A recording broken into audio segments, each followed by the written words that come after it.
De ser un cultivo experimental en los años 60, hoy en día la soja ha superado la producción de carne en Argentina y de este cultivo depende incluso el futuro político del país. Hoy, en La Gran Historia, hablaremos de la soja y su papel en la economía argentina.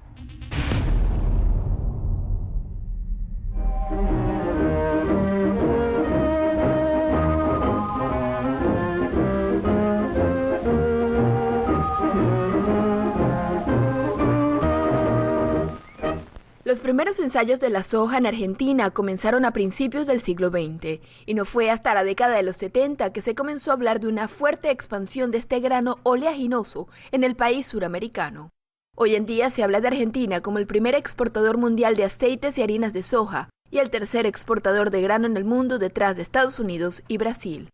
En Argentina la soja pasó de ser un cultivo marginal. Los primeros experimentos se dieron a fines de los 60 y en un periodo de entre 30 y 40 años pasó de ser inexistente a representar hoy cerca de 20 millones de hectáreas con una producción de cerca de 50 millones de hectáreas. Un fenómeno que en simultáneo se estaba dando también en otros países del Cono Sur. En la soja y en la producción agropecuaria en general se dio en simultáneo un proceso de transformación tecnológica muy importante y una transformación de la estructura productiva.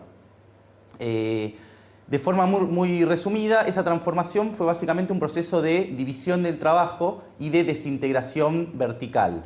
Hace 40 años la producción era básicamente un productor agropecuario, dueño de la tierra, que se encargaba de todo el proceso productivo. Hoy la producción se hace en una suerte de red productiva que involucra muchos más actores, involucra a los productores de semilla, a servicios de contratistas, a asesoramiento profesional, a fertilización, es decir, una red mucho más compleja sin la cual no hubiera sido posible la transformación tecnológica.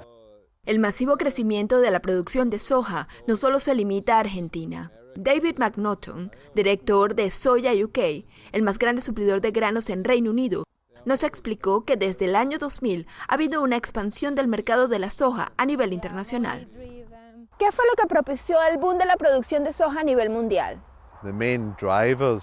Los principales motores de este boom son dos. Una creciente demanda en el sureste de Asia, especialmente de China, pero también de toda la zona del Pacífico, donde hay mucha gente, una población creciente y cambios de la dieta diaria, ya que se está cambiando el consumo de arroz por el de carne. Y en segundo lugar, el incremento en el consumo de carne y en la cría de animales de granja en estos países ha impulsado, a su vez, un aumento en la demanda de proteínas que estos animales consumen. Y la primera fuente para atender la demanda de proteínas como alimento para animales ha sido la soja. De ahí se explica el gran aumento de la demanda de soja. ¿Y qué fue lo que hizo tan popular el consumo de soja? El grano de la soja ha sido usado como fuente de proteína durante muchos años. La pregunta sería si se ha hecho aparente ahora debido al aumento de la demanda, pero lo cierto es que ha sido usada como una fuente de proteína durante décadas. Además, su popularidad obedece a que otros alimentos proteínicos ya no se consumen tanto. El caso europeo es interesante. A finales de 1990 tuvimos el problema con las llamadas vacas locas en el Reino Unido y en otras partes de Europa. Esto se debió al uso de fuentes de proteína, particularmente carne y proteína animal, y también por el uso de pescados. Es decir, había una industria de producción pesquera que proveía grandes cantidades de alimento de origen marino para usarlo como fuente de proteína. Esos tipos de proteínas hoy en día ya no se usan, por lo que la soja se ha convertido en la reina. Las otras fuentes están en desuso o han sido prohibidas. En definitiva, este gran incremento en el consumo de la soja no está impulsado porque el consumidor final vaya a una tienda y compre soja, sino porque la industria de la ganadería la está usando como fuente de proteína y porque la industria de producción de alimentos la está usando como un ingrediente. Pero el público en general no sabe de la presencia de soja cuando compra estos productos. La gente compra un pedazo de carne o de pollo, pero no compra una bolsa de granos de soja, por ejemplo. Pero la soja se usa en la industria de la ganadería como una fuente proteínica para sus animales. El caso es el mismo en la industria de producción de alimentos. Por ejemplo, una hogaza de pan contiene mejoradores en la harina que son producidos, por lo general, con soja. La razón del incremento es la intensificación de la producción de los animales de granja en Europa. Por ejemplo, ahora hay mucha más gente comiendo pollo y cerdo, sobre todo pollo, pero también hay demanda del sureste de Asia y del mercado chino, y todos estos factores juntos son los que están impulsando el aumento del precio del grano de soja. Y debido a que el precio del grano subió, también se incrementó la producción. El precio de una tonelada de soja era, en el Reino Unido, de unas 150 a unas 170 libras por tonelada. Hoy en día es de 400 libras por tonelada. Ese gran aumento en el precio ha sido el motor del crecimiento de la producción en Argentina, Brasil, Estados Unidos y en otros países también. Entonces podríamos decir que el principal comprador de la producción de soja argentina es China. China es el principal comprador mundial. Europa es un gran importador, pero no tanto como China. Así que sí, podríamos decir que China es el principal actor en el mercado de la soja.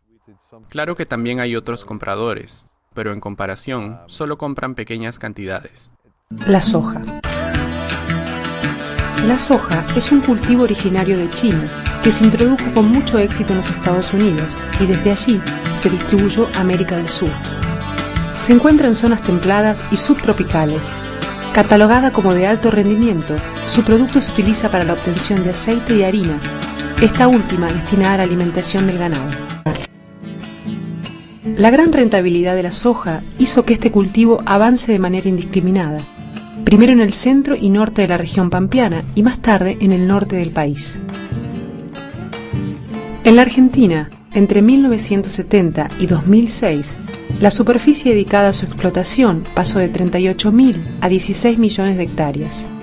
Sin embargo, no tuvo un desarrollo regular. Para comprenderlo, debemos tomar como clave el año 1996, año en que se dio el ingreso de la soja RR o transgénica. Se conoce con este nombre a una variedad de soja que fue modificada genéticamente para resistir a un herbicida barato como es el glifosato. El nombre comercial de este herbicida es Roundup.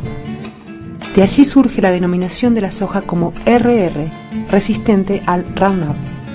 Su irrupción simplificó el modo de producción, abarató los costos y fue uno de los motores de su crecimiento.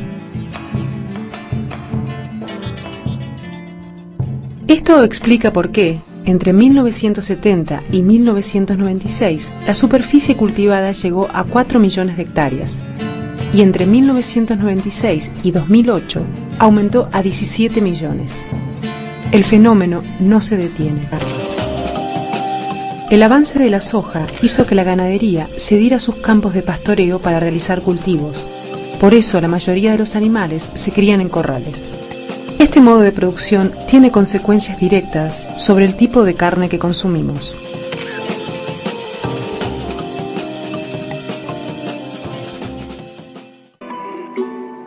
Hoy la soja es el primer producto agrícola de la Argentina y moviliza además una larga cadena agroindustrial al conectar la producción con la industrialización y la exportación. Los recursos que genera son una gran herramienta para el Estado, que redistribuye estos beneficios en las distintas regiones, garantizando un crecimiento parejo y sostenido. Esto generó una notable vitalidad en las ciudades pequeñas y medianas, que vieron aumentar la inversión inmobiliaria, crecer los servicios y el comercio, mejorar las comunicaciones y el transporte y aumentar las fuentes de trabajo. Sin embargo, toda la bonanza que trajo la soja tiene contracaras. Por un lado, el monocultivo y el uso de herbicidas son una presión altísima sobre el suelo y podrían representar una amenaza para el futuro ambiental de la región. Por el otro, la desigualdad en la distribución de las ganancias que este grano genera.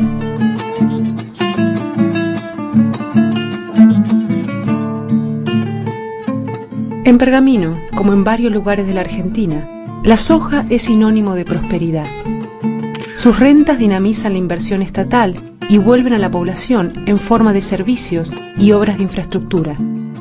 Pero el grueso de sus ganancias termina concentrado en pocas manos y reproduce el viejo modelo de concentración de tierras que genera tanto progreso como pobreza y desigualdad. La producción de soja en nuestro país divide las opiniones. Hay voces que denuncian las consecuencias que puede traer el uso del glifosato sobre el medio ambiente y el empobrecimiento del suelo por la falta de rotación de cultivos. Otros prefieren pensar en el volumen de las rentas y en los beneficios a corto plazo.